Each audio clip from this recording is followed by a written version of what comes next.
छठा सातवां पढ़ो ना भाई, टाइम क्यों लगा रहे हो? सातवां आठवां। संबंध भगवान से तो मनुष्यों में आखिरी संपत्ति सबसे पहले कहाँ प्रकट होती है, इसका वर्णन अगले श्लोक में करते हुए आखिरी संपदा वाले मनुष्यों का विस्तार से वर्णन करते हैं। प्रवृत्ति न निवृत्ति च जना न वित्ता सदा न सत्यम नापि चाचरण सत्यम तेषु विद्यते असत्यम प्रतिष्ठते जगदा भूमिश्वरम अपर परस्परम संभूतम की मन्यता हेतुकम।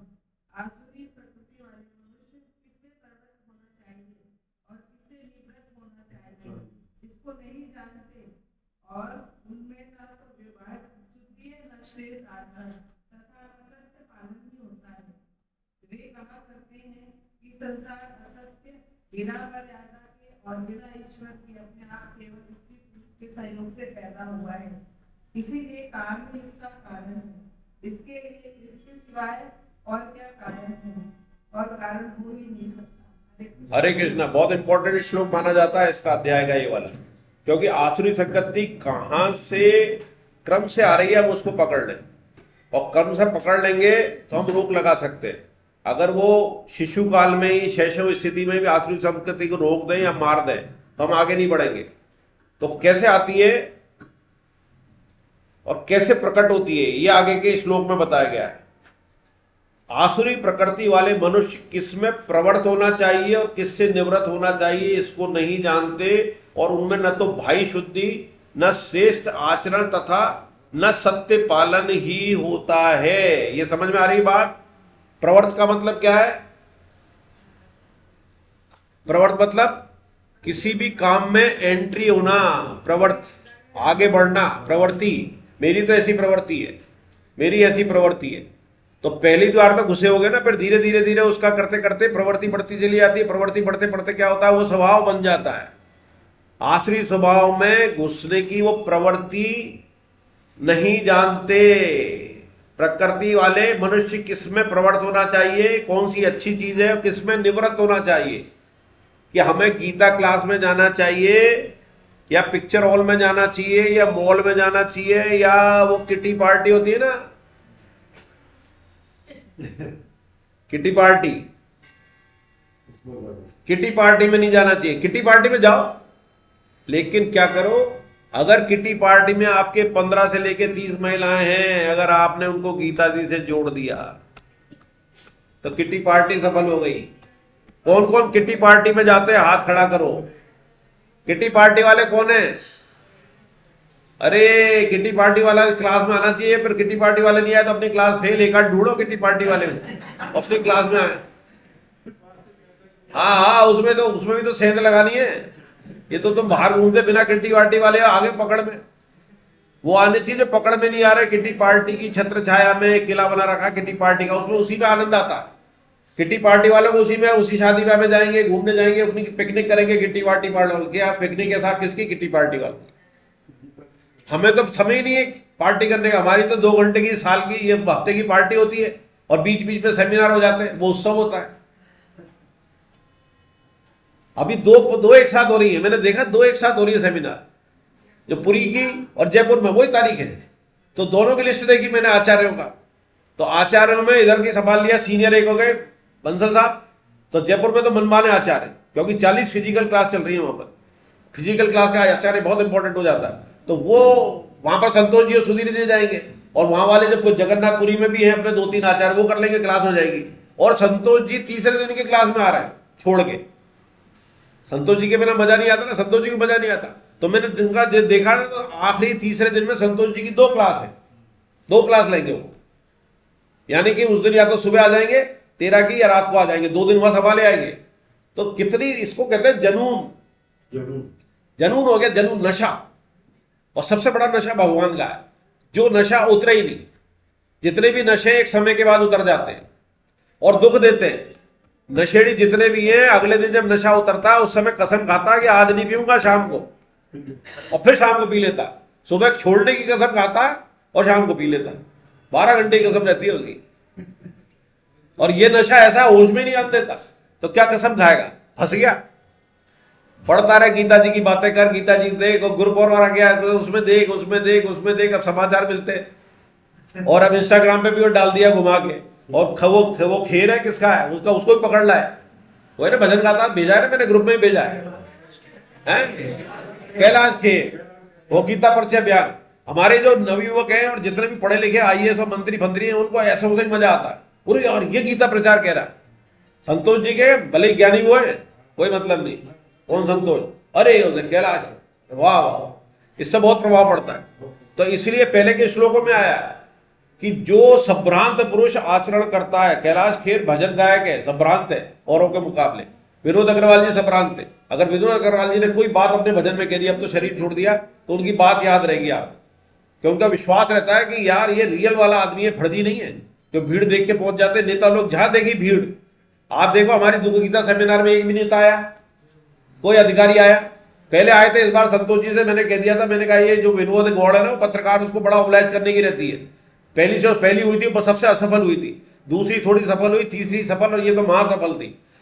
दूसरी में जो संतोष जी ने जिक्र भी किया था कि पिछली बार फंस गए थे, 40 मिनट पहले बार बार कहता जाए, वो अधिकारी था कोई आईएएस, उसको ओबलाइज करने के लिए बुला लिया, 40 मिनट खा गया। हमारी 9:40 में क्लास चालू हुई और सब उल्टा सीधा बोल रहा। एक दो में तो जगह विरोध भी किया मैंने, वो बुद्धि को चेतन कह रहा था, ये हमारी बुद्धि जागृत होती है, चेतन है। तो मैंने कहा यार ये बकवास किया जा रहा है और ये बोल नहीं रहा कोई। अब संतोष जी क्या बोले, वो तो ऑर्गेनाइजर की तरह होते हैं, तो कैसे इंसल्ट करते हैं। मैं खड़ा हो गया, मैंने कहा आप गलत कह रहे हो, आप बुद्धि जड़ होती है, चेतन नहीं होती। अरे नहीं, बुद्धि से हम चलते करते। तो वो संतोष जी ने जिक्र भी किया कि हमारे वो डॉक्टर साहब साधक हैं, इसलिए उन्होंने विरोध किया, कहां से आ जाते हैं ऐसे। उसे अगली क्लास में कह दिया उन्होंने, जब वो चला गया था, क्या अधिकार वो पद के साथ समझ लेते हैं कि वो सारे ज्ञानी हो गए, और बार बार कह रहे थे कि मुझे गीता कभी नहीं पढ़ी, और गीता पे बयान दे रहे। 40 मिनट खा गए हमारे। संतोष जी को 1 मिनट भी पसंद नहीं है। 9 बजे क्लास स्टार्ट है, 9 बजे क्लास, चाहे नाश्ता कर रहे हो आप कितने, उससे मतलब नहीं है, कह भी रहे थे नाश्ता बंद करा दो। तो किस ग्रुप से जोड़ दिया है, जो ठोस माल है। तो ये भगवान क्या कह रहे हैं इसमें कि किसमें प्रवृत्त और किसमें निवृत्त। निवृत्त मतलब ये गलत है, भगवान ने बता दिया भैया ये चीज है। और प्रवृत्ति और निवृत्ति में कौन प्रमाण है? शास्त्र प्रमाण है। शास्त्र क्या है? गीता जी भी शास्त्र है, भगवान की वाणी कह रही है ये करना है, ये नहीं करना है। आप भागवत पढ़ते हो, रामचरितमानस कर रहे हो, उसमें चरित्र देख लो रामचरितमानस के अंदर। वेद और उपनिषद में तो डायरेक्ट कहा है, उपनिषद में डायरेक्ट कहा कि तेरे को एक कामना करा दी मैंने, ये छोड़ ये छोड़ ये छोड़, उपनिषद में कह दिया वेदांत। और गीता जी उसका सार है, जूस है। तो गीता जी में स्पष्ट भगवान कह रहे हैं ये करना ये नहीं करना। रामचरितमानस में भगवान कर रहे हैं कि ये करना नहीं करना, उनके हर कर्तव्य में दिख रहा, उनके कर्म में दिख रहा। राम जी जैसा कर ले कि पिताजी ने आज्ञा दे दी, सीता जी ने कह दिया मैं धर्मपत्नी चलूं, भले ही राजा जनक की हूं। तो सारा का सारा जो है चरित्र से दिख रहा है। यहाँ आज्ञा है, यहाँ कंसंट्रेट है, और वहां डायल्यूट है, जो भगवान कर रहे करते जाओ। तो शास्त्र प्रमाण है, या फिर कोई संत कह दे, जो रियल संत है, रियल संत ने आपसे कह दिया कि तेरे को ऐसा करना चाहिए, या भगवान कह दे, भले ही वो शास्त्र में नहीं लिखा है। जैसे भगवान ने आज्ञा दी कि कर्ण को मार, अर्जुन ने कहा शास्त्र वेद नहीं है ये, क्योंकि ये तो नीचे बैठा हुआ है। बोले नहीं, ये अधर्मी को पे शास्त्र नहीं चलता, ये अधर्मी है, इसने अभिमन्यु को मारा, और जानबूझ के अभिमन्यु का नाम लिया कि इसको जोश आ जाए। तेरे बेटे को अभी मारा ने मिलके, जब वो सरेंडर हो गया था तो 7 जने मारेंगे, उससे एक जना युद्ध करता, 7 ने मिलकर उसका अभिमन्यु को मारा, अभी मारा, ये भी था उसमें शामिल, मारो इसको।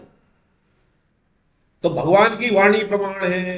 अगर भगवान कह रहे हैं ये करना है तो हमें करना है। अर्जुन से जैसे कह दिया कि तू युद्ध कर, यही तेरा धर्म है इस समय। तो इसलिए प्रवृत्ति और निवृत्ति के अंदर शास्त्र प्रमाण है, भगवान की वाणी प्रमाण है, और आपके पास तत्व ज्ञानी गुरु मिल जाता तो वो करते हैं। तो क्या करते हैं ये जो होते हैं आसुरी प्रकृति वाले मनुष्य, वे क्या करते हैं? संसार असत्य, बिना मर्यादा के, बिना ईश्वर के, अपने आप केवल स्त्री पुरुष के संयोग से पैदा हुआ है, इसलिए काम ही इसका कारण है, इसके सिवाय और क्या कारण है? कारण हो ही नहीं सकता। वो ये मानते हैं कि स्त्री पुरुष के संयोग से। और हम क्या मान रहे हैं? अभी अभी भगवान ने कहा किससे हुआ है? जड़ और चेतन के संयोग से।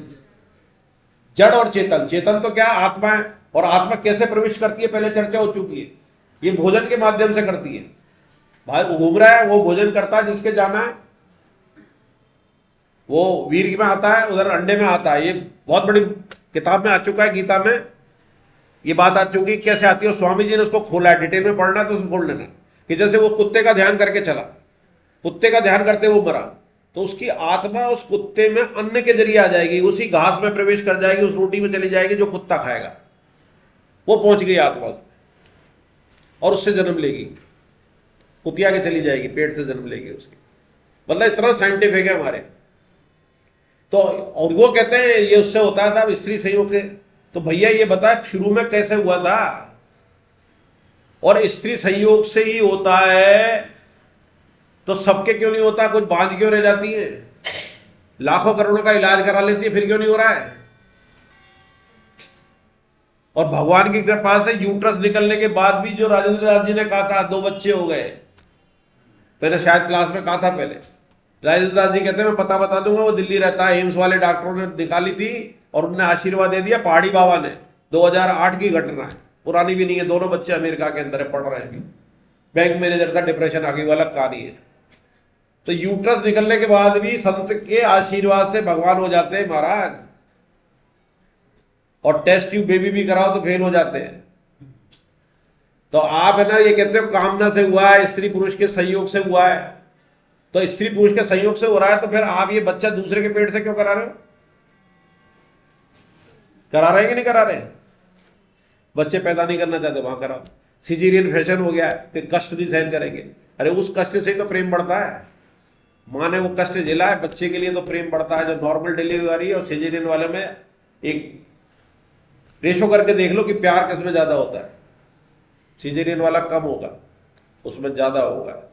तो ये यही मान के चलते हैं। अब उनसे सवाल पूछ लो, कुछ 2-4 इसमें सवाल दिए हुए कि भैया अगर ऐसा है तो तुम कैसे कहोगे कि भाई दूध में मक्खन निकाल लो, दूध में मक्खन है तुम देख लोगे, क्या दिख रहा है तेरे को, दिन में तारे बता दो, उल्लू दिन में नहीं देख पा रहा है, जबकि पूरा व्यवस्था तुम्हारी हिसाब से, जो तुम्हारी माइथोलॉजी है, तुम्हारी थ्योरी है कि किसी भी चीज को देखने के लिए क्या चाहिए, रोशनी, और उल्लू को अंधेरे में दिख रहा है, वो रोशनी आते नहीं दिखता, तो ये कौन कर रहा है, तेरी लगा साइंस, देख उसके लेंस उल्लू के कि वो अंधेरे में देख रहे हैं, रोशनी में तुम्हें दिखाई नहीं दे रहा, उसे दिखाई दे रहा है, रोशनी में हमें दिखाई दे रहा, उसे नहीं दिखाई दे रहा, और अंधेरे में उसे दिखाई दे रहा है, हमें नहीं दिखाई दे रहा। पता नहीं कि उल्लू में दिमाग कम होगा, नहीं तो इसको जासूस या भूत है, उल्लू को भी बनाया, जासूस बनाते हो। और उल्लू दिखने में बहुत सुंदर होता है, देखा किसी ने उल्लू, किस किसने देखा उल्लू, वाह बहुतों ने देखा है, पर अच्छी बात है उल्लू देखना, पर उसमें प्रवृत्ति नहीं होनी चाहिए। उल्लू इसलिए देखना कि ये इसको उल्लू जैसा ना बनू, निवृत्ति होगी, है ना। ये हरे कृष्णा 9वां-10वां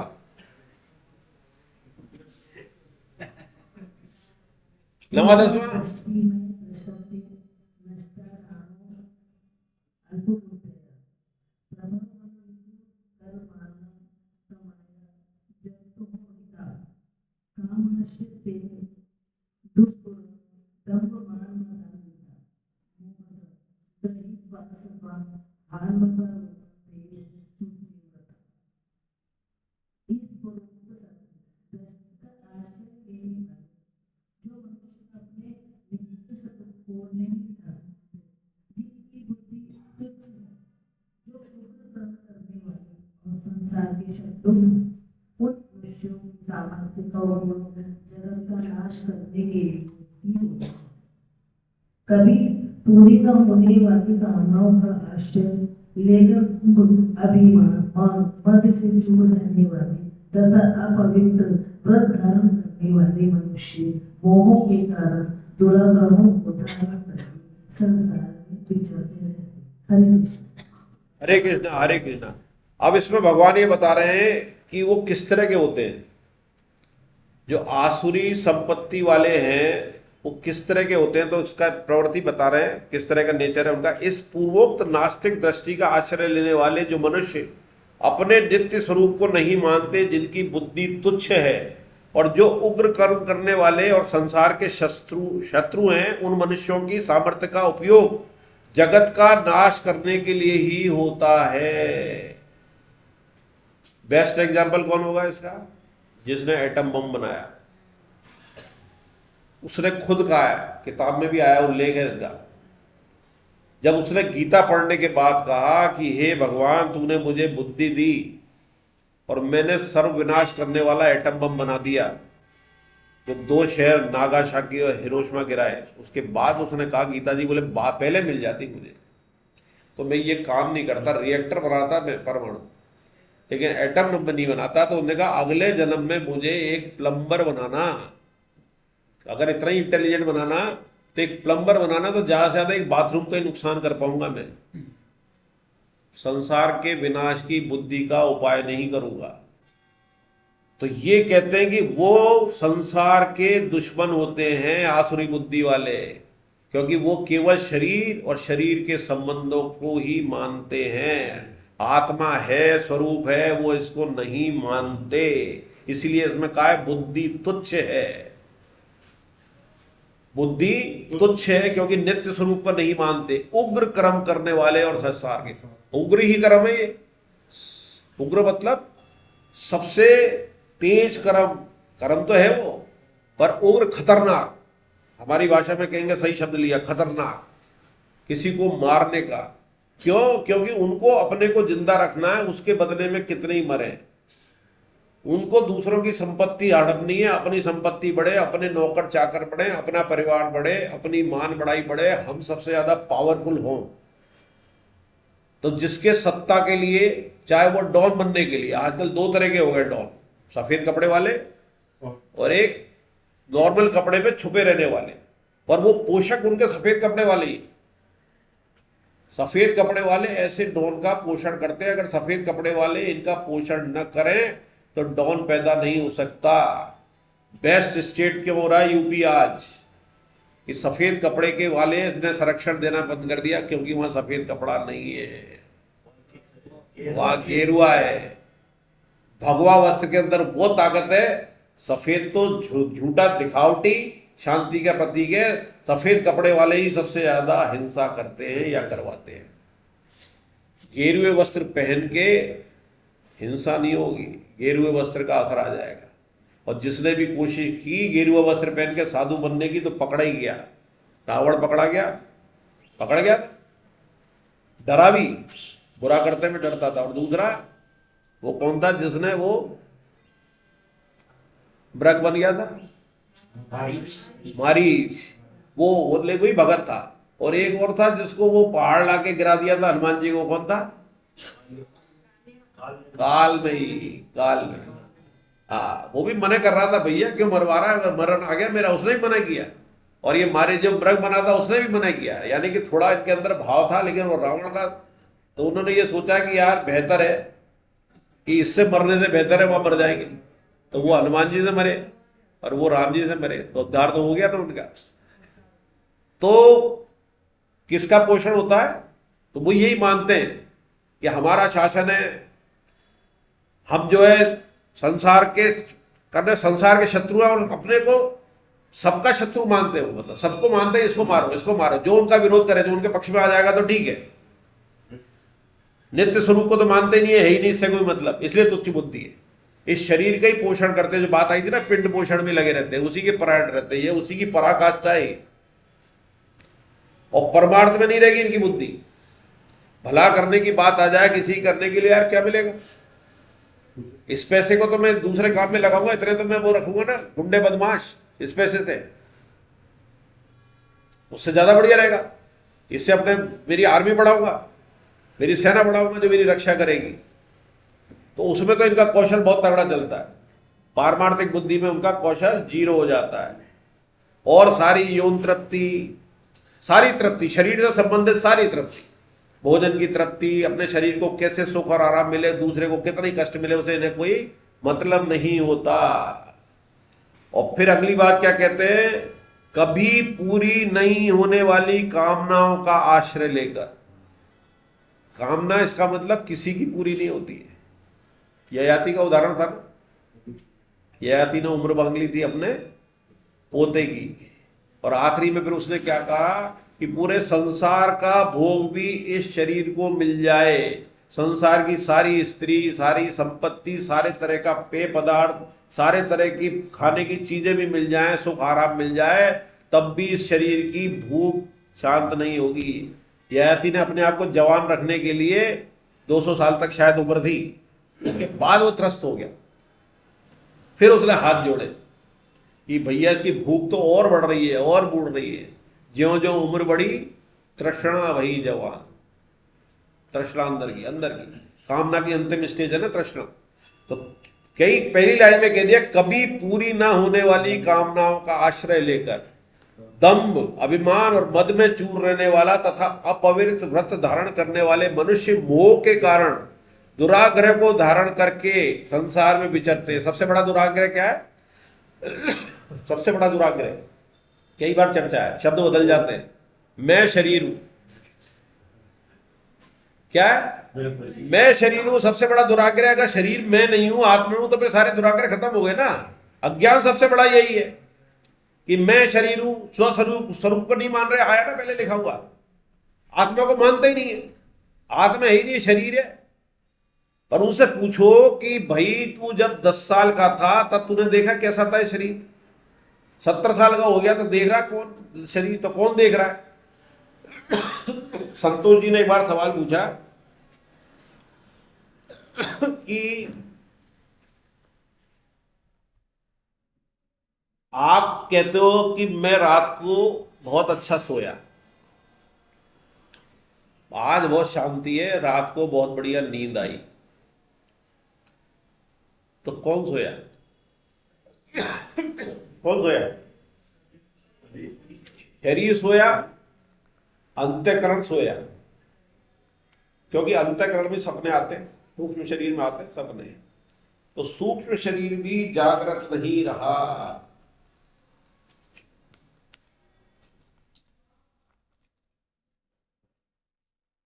तो इसका मतलब हम कौन सोए?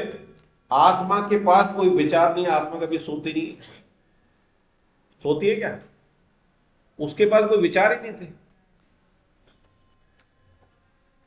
यार तू ऐसा थोड़ी देर के लिए वहां जाओ, उससे मेडिकल वाला है ना, बोले कॉफी और तू 11-12 हरे कृष्णा। हरे कृष्णा।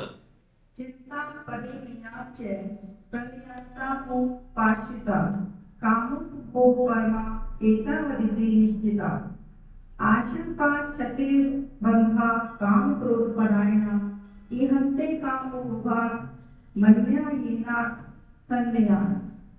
वे मृत्यु पर्यंत रहने वाली अपार चिंताओं का आश्रय लेने वाले पदार्थों का संग में और भोग करने में लगे रहने वाले, और जो कुछ है वह इतना ही है ऐसा निश्चय करने वाले होते हैं। वे आशा की सैकड़ों पासों से बने हुए मनुष्य काम क्रोध के परायण होकर पदार्थों का भोग करने के लिए अन्यायपूर्वक धन संचय करने की चेष्टा करते हैं। हरे कृष्ण। अब उनकी और खूबी बता रहे क्या क्या होता है इनमें, दो तो पहले श्लोक में बता दी। वे मृत्यु परंत रहने वाली अपार चिंताओं का आश्रय लेने वाले। जब तक ये शरीर नहीं छूटेगा तो चिंताएं होती है। भगत के क्या होता है, वो चिंताओं को सारे या तो ही मान लेता है, चिंताओं को कन्वर्ट कर देता है कि चिंता नहीं है, भगवान ने मुझे भगवान की प्राप्ति के लिए दिया है, ये जो कामना दी है भगवान की। चिंता क्या होती है? चिंता हमेशा अपने लिए होती है, और दूसरे के लिए क्या होती है? वो सेवा। कोई भी अपने लिए चीज लेंगे, मिले या न मिले, मिल जाए तब भी, न मिले तब भी, और पहले प्रयास से पहले भी, और वो प्रयास खत्म होकर मिल जाए, वो नष्ट हो जाए तब भी चिंता ही आएगी। और दूसरे के लिए प्रयास करें और भले ही हम उसे दे ना पाए, क्रिया करें, विचार भी आ जाए, तो शांति आएगी। है ना जोरदार बात? वो तो मिलने के बाद भी चिंता रहेगी, उसको मेंटेन करने की, नष्ट तो होनी है। और उसके प्रयास करा हमने, हम सेवा कर नहीं पाए, लेकिन एक शांति तो रहेगी, मैंने किया प्रयास। और आप धीरे धीरे करेंगे तो देखेंगे आप में सामर्थ्य न होते हुए भी भगवान आप में सामर्थ्य दे देगा। सामर्थ्य आती किससे? आत्मिक और शारीरिक बल। आत्मिक बल तो आपको वैसे ही मिल गया जब भगवान के रास्ते पे जुड़ गए, और शारीरिक बल आपके अंदर है ही, 70-80 साल में भी आ जाएगा आत्मिक बल है तो। फिर पदार्थ, पदार्थ तो सबसे तुच्छ है भगवान की निगाह में, वो किसको कब क्या दे दे। सुदामा की इच्छा नहीं थी फिर भी दे दिया ना, राजा ही बना दिया सीधे। कौन सी जगह है जिसका राजा बनाया था बताओ? पोरबंदर। पोरबंदर राजा बना दिया था, पोरबंदर का राजा सुदामा ही थे। पहले सुदामापुरी बोलते थे। हाँ, सुदामापुरी बोलते थे, वो तो नाम अपने काल में बदले, बहुतों के बदले, वो तो अलग विषय। तो सुदामा को राजा बना दिया ना, इच्छा नहीं थी उसकी, नहीं थी, फिर बना दिया भगवान ने। तो भगवान बिना इच्छा के प्रारब्ध तोड़ के भी दे देते, प्रारब्ध तोड़ के भी दे देते हैं। और प्रारब्ध के अंदर आपका नुकसान लिखा है, लेकिन आप पूरी तरह शरणागति हो गए 18/66 के हिसाब से, तो प्रारब्ध ही छुरमी की तरह निकाल देते हैं। भगवान संतोष जी तो एक बार एग्जाम्पल में कहते हैं कि प्रारब्ध में अगर आपका हाथ कटना लिखा है, बायां हाथ, तो सपने में कटेगा और भयंकर दुख होगा। 2-3 घंटे 4 घंटे जब इतने भयंकर सपने आते हैं तो आप देखो, आप बहुत परेशान रहते हो घंटे 2 घंटे 3 घंटे, तो वो जो 2-3 घंटे का जो भोग है प्रारब्ध का, वो उसमें निकल जाता है। तो आपका प्रारब्ध भगवान में काटने की क्षमता है, भगवान में तो क्या नहीं है। जैसे वो लोग कहते हैं ना कि यार भगवान तुम्हारा अवतरण देता है, भगवान को क्या जरूरत है, या मनुष्य रूप में आ गया।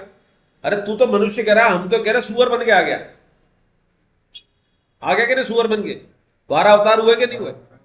तो हमने उसको वारा कह दिया, क्योंकि सुअर कहेंगे तो हमारी बुद्धि अब सुअर कलयुग के हिसाब से खराब हो गई, सुअर वाला विष्णु वाले मानेंगे, वारा में मान लेंगे। हाँ, तो उसके दांत है, पृथ्वी से बैठ के आ रही है, फिर हिरण्याकश्यप का व्रत करते हैं उन दांतों से, हिरण्याकश्यप का। तो भगवान तो हमारा कुछ भी कर सकता है, जो सब कुछ कर सकता है, जो हमें बना सकता है, सुअर बना सकता है, कीड़े मकोड़े बना सकता है, तो खुद नहीं बन सकता क्या? तो बन सकता है। वो अवतार में 3 अवतार थे ना, किसमें? समुद्र मंथन में 3 अवतार थे, नीचे तक कच्छप, ऊपर हैं कछुआ, और 2 और निकले, धनवंतरी, मोहिनी। हाँ निकले ना, 3 अवतार एक साथ हुए। 2 अवतार उसमें हुए, बलराम जी और राम जी मिले, आमने सामने मिले वो तो इस तरह से क्या होता है कि उनका अपार चिंता आज लेने वाले, पदार्थों का संग्रह भोग करने में लगे रहने वाले, और जो कुछ है वो इतना ही है ऐसा निश्चय करने वाले होते हैं। इनकी पारमार्थिक बुद्धि नहीं होती, ये लोक संग्रह के लिए कभी नहीं करते। इनकी बुद्धि यही होती है कि मेरे पास कैसे इकट्ठा हो, कैसे आए, हम कैसा हो, कैसे भोगे, हम मर जाएंगे तो हमारे बच्चों को कैसे मिलेगा। 7 पीढ़ी की चिंता करते हैं। जो बैंक में जमा करते हैं वो 7 पीढ़ी के लिए करते हैं, पर उनको पता नहीं है कि पहली पीढ़ी में वो नाश कर देगा, उसी पीढ़ी में चालू कर देता है। पैसों के घर ही वो स्वर्ग वाले बच्चों को भेजता है भगवान, जो स्वर्ग भोग करके आते हैं ना, कि लो बेटा ऐश करो, तुम आ जाओ, उड़ाओ इसके पैसे को। तो इस तरह से वो धन मान शरीर को मानते हुए करते हैं। और क्या लाइन लिखी है, दुनिया के जो मजे हैं वो हरगिज भी कम ना होंगे, चर्चा यही रहेगी, अफसोस हम ना होंगे। ये आखिरी लाइन उनके लिए गलत है, वो तो मानते ही नहीं है ना। वो तो मानते कि मैं तो पूरा जिंदगी जीऊंगा और मौज करूंगा, अफसोस हम नहीं होंगे। ये तो कोई कह सकता, मुकेश ने गाया, किसने गाया ये है? अफसोस हम ना होंगे, मुकेश ने गाया। और वे आशा की सैकड़ों फांसियों से बंधे हुए मनुष्य काम क्रोध के परायण होकर पदार्थों को भोग करने के लिए अन्यायपूर्वक धन संचय करने की चेष्टा करते हैं, क्योंकि उसका शास्त्र तो सहारा ले नहीं रहा है, संतों का भगवान का नहीं ले रहा है। उसका तो एक ही उद्देश्य है, ये इनके प्रकार संपत्ति मेरे पास आए। धन की महत्वता है, धन आएगा तो सब कुछ आ जाएगा, फिर तो आदमी भी आ जाएंगे। धन से आजकल तो पद भी खरीदे जाते हैं, टिकटें भी बढ़ती है ना, आती है ना अखबारों में। कोई यहाँ इस मन से थोड़ी कहा जाता है, अखबार में आता है कि साहब ये वाह बट्टी। ये तो वो है जो आउट हो जाती है, जो आउट नहीं हो रही वो तो बनी रहे मंत्री। तो ये भोग शक्ति, भोगा शक्ति, भोगा शक्ति। और इसमें एक बहुत अच्छे है कि धन के 15 तरह के अनर्थ होते हैं। इससे पढ़ लेना, चोरी, हिंसा, झूठ बोलना, दंभ, काम, क्रोध, ये तब होते हैं जब उसको भोग के लिए इकट्ठा किया जाता है। अगर वही आपका धन परमार्थ के कामों में है, सेवा के कामों में है, तो ये 15 जो विकार हैं वो स्वतः ही नष्ट हो जाते हैं, वो आएंगे ही नहीं। वो तभी आएंगे जो आपने अपने लिए किए। इसमें आप भी फंसोगे, आपका परिवार भी फंसेगा। और पिंगला वेश्या का कहा है कि पिंगला वेश्या एक दिन बैठ के सजी सजाई, शाम तक कुछ नहीं, कोई नहीं आया, तो उसका सारा रंग रूप बिगड़ गया, उसको बहुत ग्लानि हुई, और वो दिन भर इसी आशा में थी कि मेरे कोई ग्राहक आए। तो उसने, पिंगला वेश्या ने, ये मुझे ताज्जुब हुआ जब इसमें लिखा इसमें कि ये वाला श्लोक बोला, यानी कि भागवत उसे पता थी क्या, आशा ही परम दुखम नैराश्यम परम सुखम। निराशा मतलब ये निराशा नहीं कि मैंने कोई काम किया मैं असफल हो गया, निराशा का अर्थ है कोई आशा न रखना। आशा तो मतलब करनी नहीं है, और ये उसी से मिलता जुलता हो गया कि हमें निराशा रखनी है, मतलब कोई आशा नहीं करनी। आशा का मतलब भी वही कामना है, वही इच्छा है। घूम फिरा के बातें, शब्द बदल देते भगवान। अब ये लास्ट 13, 14, 15 कर लेते हैं, 5 मिनट में इनकी व्याख्या हो जाएगी, तो ज्यादा नहीं है इनकी। 13, 14, 15 एक साथ पढ़ लें। संबंध काम, क्रोध, लोभ और अभिमान का सहारा लेकर अपने मनोरथों की पूर्ति इस प्रकार करते हैं, इसे क्रमशः आगे के 3 श्लोकों में बताते हैं। इदम मध्यम मया लब्धम